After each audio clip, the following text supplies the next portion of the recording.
តែយើងពិតជាត្រូវការពេល10ឆ្នាំដើម្បីទទួលបាន Vinland Saga Season 3 មែនដែរឬអត់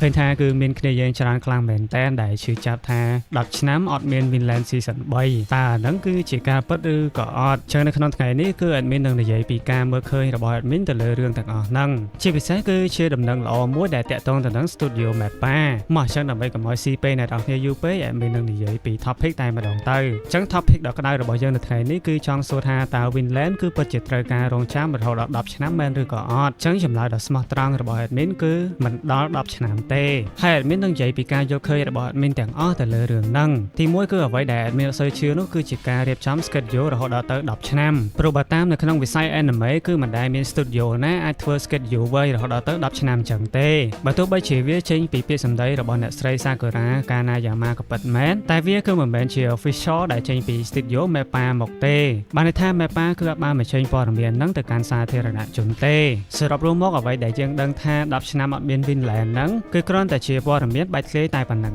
ឯងដូច្នេះចង់សួរថាតើព័ត៌មានបែកធ្លាយហើយនឹងព័ត៌មាន official អ្នកនរគ្នានឹងជឿមួយណាជាងចឹងសម្រាប់ព័ត៌មាន official ដែលយើងបានដឹងពី anime Vinland នោះគឺជាការផុសរូបមួយសន្លឹករបស់អ្នកដឹកនាំ Yabuta ហើយបើសិនជាអ្នកនរគ្នាភ្លេចថា Yabuta គឺជាអ្នកណាគេគាត់នឹងហើយគឺជាអ្នកដឹកនាំក្នុងការគូ anime Vinland Saga នឹងឯងដែលគាត់បានផុសរូបមួយសន្លឹកនេះនៅលើ Twitter របស់គាត់ហើយបានសរសេរ caption ថា Thorfinn Journey will continue បានន័យថាដំណើរផ្សងព្រេងរបស់ Thorfinn គឺនឹងបន្តទៅមុខទៀតហើយជាពិសេសនៅពេលដែលយើងស៊ូមមើលទៅកាន់រូបភាពមួយហ្នឹងយើងនឹងឃើញថាអ្នកនិពន្ធគឺគាត់មានចេតនាសរសេរលេខ3ជាអក្សររ៉ូម៉ាំងបានន័យថាអ្នកនិពន្ធគឺគាត់មានផែនការក្នុងការធ្វើ Vinland Season 3ហើយចឹងបានន័យថាពួកគាត់គឺមិនមានគម្រោងបោះចោល Vinland Saga របស់យើងទេបើទោះបីជានៅក្នុង schedule 10ឆ្នាំអត់មាន Vinland មែនប៉ុន្តែ Vinland គឺកំពុងតែស្ថិតនៅក្នុងការពិភាក្សាគ្នាហើយធម្មតាការងារដែលពិភាក្សាគ្នានេះថាមិនត្រូវអាចនឹងចេញ surprise យើងក៏ថាបានដែរប៉ុន្តែនៅត្រង់ចំណុចនេះ admin អត់ចង់ឲ្យគ្នាយើងរំពឹងខ្លាំងពេកទេព្រោះថាមកដល់ឥឡូវហ្នឹងគឺវាមានរយៈពេល3ឆ្នាំហើយដែលគេអត់ទាន់ចេញ season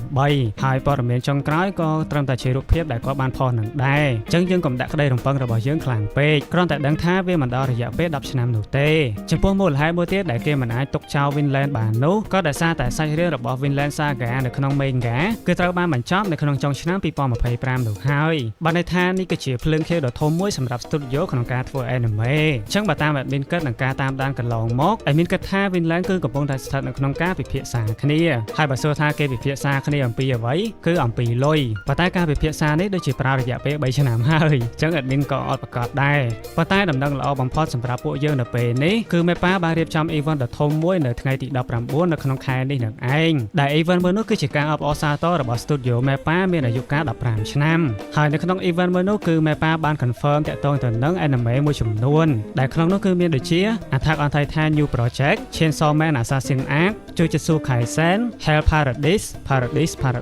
I don't know ហើយនឹង anime ពីរទៀតដែលមានអត់បានមើលទេអញ្ចឹងបើទោះបីជាការ confirm នៅក្នុង list នេះអត់មាន Vinland Saga របស់យើងពិតមែនតែយើងរងចាំមើលនៅថ្ងៃទី19នឹងមើលថាគេអាចនឹងនិយាយពី Vinland ដែរឬអត់អញ្ចឹងអ្នកនរនេះអាចតាមដានព័ត៌មានរបស់ Studio Mappa នៅលើ YouTube Official គេបានសម្រាប់ពេលវេលាគឺនៅថ្ងៃទី19នៅក្នុងខែនេះហើយនៅម៉ោង6ល្ងាចនៃប្រទេសជប៉ុនហើយបើសម្រាប់ម៉ោងនៅខ្មែរយើងគឺម៉ោង8យប់ប៉ុន្តែសូមបញ្ជាក់គ្នាយើងដែរថា admin ក៏អត់ច្បាស់ដូចគ្នាថាគេអាចនឹងនិយាយពី Vinland ដែរឬអត់គ្រាន់តែថានេះគឺជា event ដ៏ធំរបស់គេចឹងហើយក៏សង្ឃឹមថាគេអាចនឹងនិយាយពី Vinland ដែរចឹងទៅហើយឧទាហរណ៍ថាបើសិនជាគេប្រកាសថានឹងគូ Vinland នៅឆ្នាំក្រោយចឹងនៅឆ្នាំ2028គឺយើងនឹងបានមើលហើយនិយាយរួមគឺមួយឆ្នាំបន្ទាប់ពីគេប្រកាសថានឹងគូចឹងសរុបមកវិញបើសិនជាសួរថាតើយើងត្រូវរងចាំរយៈពេល10ឆ្នាំមែនឬអត់ចម្លើយដ៏ស្មោះត្រង់របស់ admin គឺថាមិនដល់10ឆ្នាំទេព្រោះថា season ទី1របស់ Vinland គឺចេញនៅក្នុងឆ្នាំ2019ហើយ season 2គឺនៅឆ្នាំ2023បានន័យថាតម្រាំតែបានមើល season 2ហ្នឹងគឺចាំឡើង4ឆ្នាំហើយបើរាប់ពី season 2មកដល់ពេលបច្ចុប្បន្ននេះគឺទៅតែ3ឆ្នាំទេអញ្ចឹងយើងចាំមើលមួយឆ្នាំ2ឆ្នាំទៀតមើលថាគេនឹងប្រកាសដែរឬអត់អញ្ចឹងនៅចុងវីដេអូមួយនេះគឺ admin ចង់ប្រាប់ដំណឹងល្អមួយទៅកាន់គ្នាយើងដែរថាបើសិនជាគ្នាយើងចង់ដឹងសាច់រឿងរបស់ Vinland បន្តទៅមុខទៀតនោះគ្នាយើងអាច join Telegram group premium របស់ admin បានដែលនៅក្នុងក្រុមមួយនោះគឺ admin នឹងធ្វើការសម្រាយ Vinland manga រហូតដល់ចប់តែ ម្ដងហើយបើគិតមកដល់ពេលនេះគឺ admin បានសម្រាយ manga ហ្នឹងបាន5វីដេអូហើយជាពិសេសគឺមួយភាគទៅមួយភាគគឺល្អមើលខ្លាំងទៅ